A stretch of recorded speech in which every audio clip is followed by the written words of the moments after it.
Hello everybody and welcome to Parks Bros. It's Drew here and thank you so much for tuning in to day 9 of Listmas. We are in the final stretch of Listmas 2020 and I'm so excited for the next couple days and especially today because today we're going to be going over what I think are the top 10 rides of 2021. So I will say before we get this list started, a heck of a lot of the rides opening up next year were actually slated to open this year in 2020, but because of plenty of reasons, which I'm sure you're tired of hearing about, they were postponed to next year or even 2 years later. So I will be honest with you and tell you there are definitely a couple of those rides on this list, in addition to a couple of rides that were originally slated for next year anyway. But without further ado, let's head to number 10.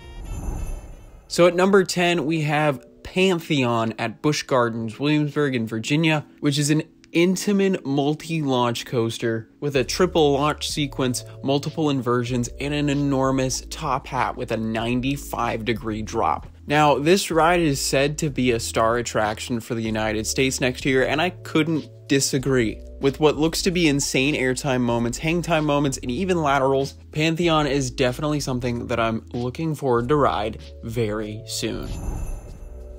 Now, at number 9, we're gonna head to the opposite side of the earth, to Australia for Luna Park Sydney's Big Dipper. This is another Intamin, but this time it's their hot racer model, meaning their launched single rail model, which is the first of its kind. So that's why it's this high up on this list, because while it could be amazing, there are still some questions to be answered about ride experience in comparison to other single rail coasters out there. But regardless, I think this is going to be a top 5 coaster in all of Australia and looks to be intense and a heck of a lot of fun. But Big Dipper is just giving me another reason to visit the amazing country of Australia.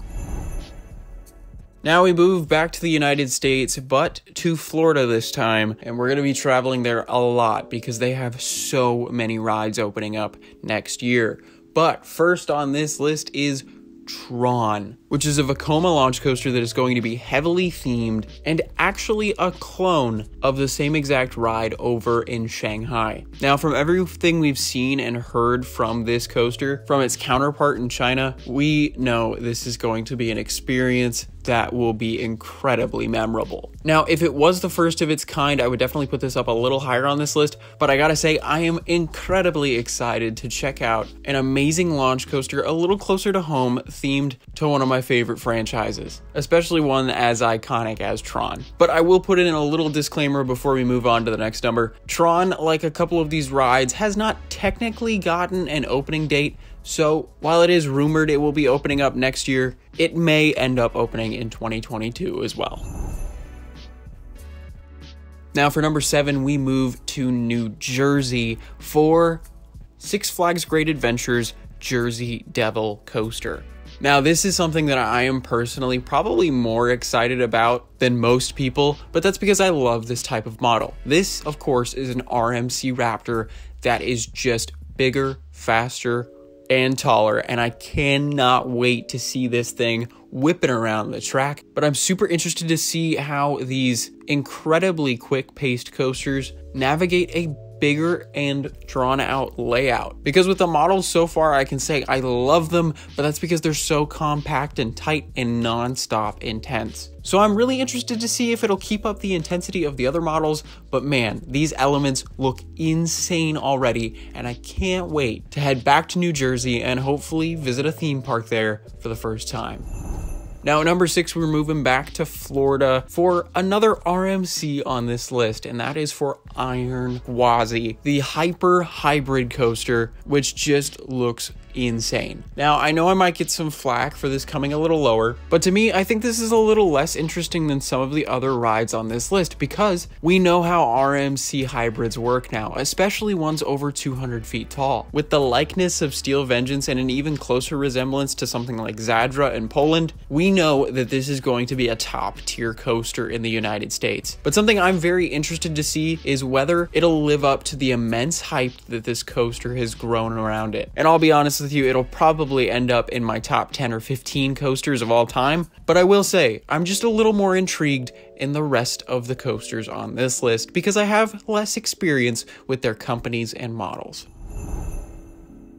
So now we move on to number 5, and we head across the pond to Belgium for Walibi Belgium's Conda. This is an Intamin mega coaster that just looks crazy. A steep twisting drop followed by ejector hills, a non-inverting cobra roll, and crazy Outer Bank turns. This ride has become a highlight of next season for many enthusiasts trying to grasp onto some fun coasters during the off season. Now this ride just started testing and it has some amazing theming to go along with it. But Conda is going to be crazy and is easily going to be one of the best coasters in Europe, and I cannot wait to see people's first reactions after riding this beast.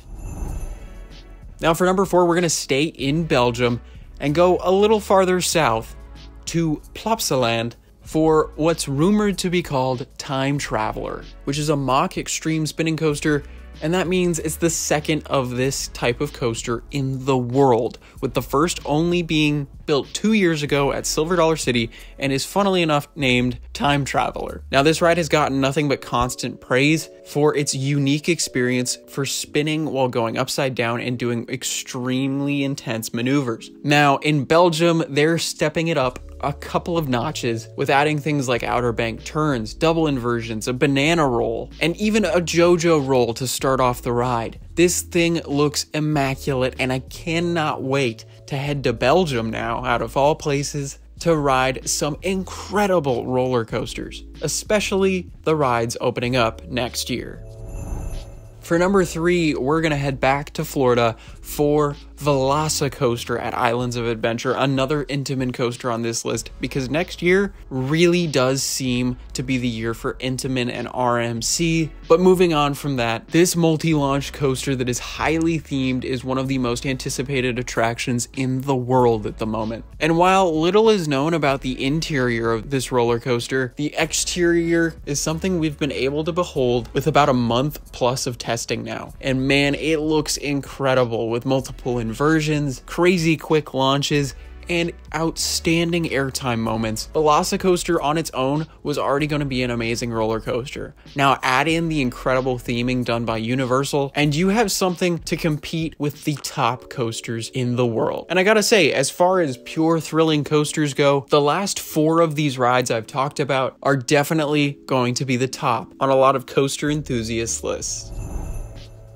But for number 2, we're going to head in the opposite direction towards more theming. But we're going to stay in Florida for Epcot's first roller coaster, Guardians of the Galaxy Cosmic Rewind, which is going to be a Vekoma spinning coaster and what Disney is calling an Omni coaster. This is because of the ride's rotation mechanics and being able to point you in a certain direction at certain times. So, because of this, there's going to be even a backwards launch to start the ride off. But beside that, we know little to nothing beside we'll be traveling along the Guardians of the Galaxy in a ridiculously immersive experience while spinning and launching all over the place. And I can't be more excited for this highly themed experience.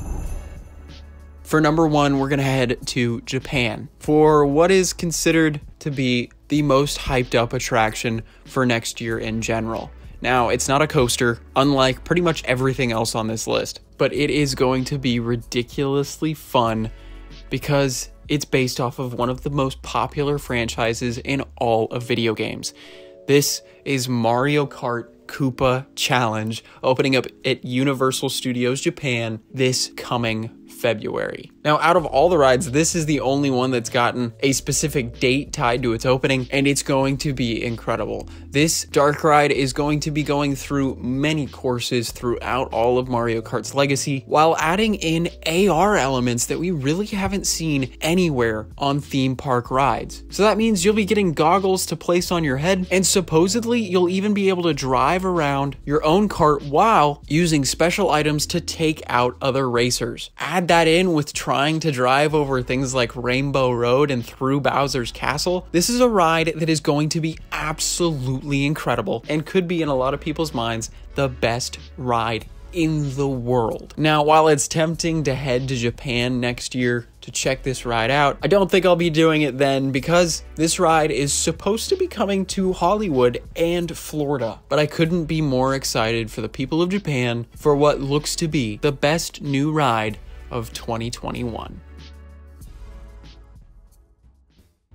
So there you have it, my thoughts on the best rides of 2021, and I'm crossing my fingers that I'll be able to ride as many of them as possible because they all look absolutely fantastic. But make sure to let me know what you're most excited for next year in terms of new rides at amusement and theme parks around the world, because I would love to hear your guys' opinions. But with that, that means we've only got 3 more days of Listmas. So I hope you're strapped in and ready to go with the remaining lists and bonus surprises. Because while it seems like I've pulled out a lot of stops, I still have a couple tricks up my sleeve, and I can't wait for you to check them out. And if you're excited to check them out, make sure to subscribe. And thank you all so much for getting me to 9,000 subscribers. It's absolutely incredible. But anyway, that's enough rambling for me at the end of this episode. Tomorrow is going to be a real fun one, and I can't wait for you to check it out. But until then, we'll see you on the next ride.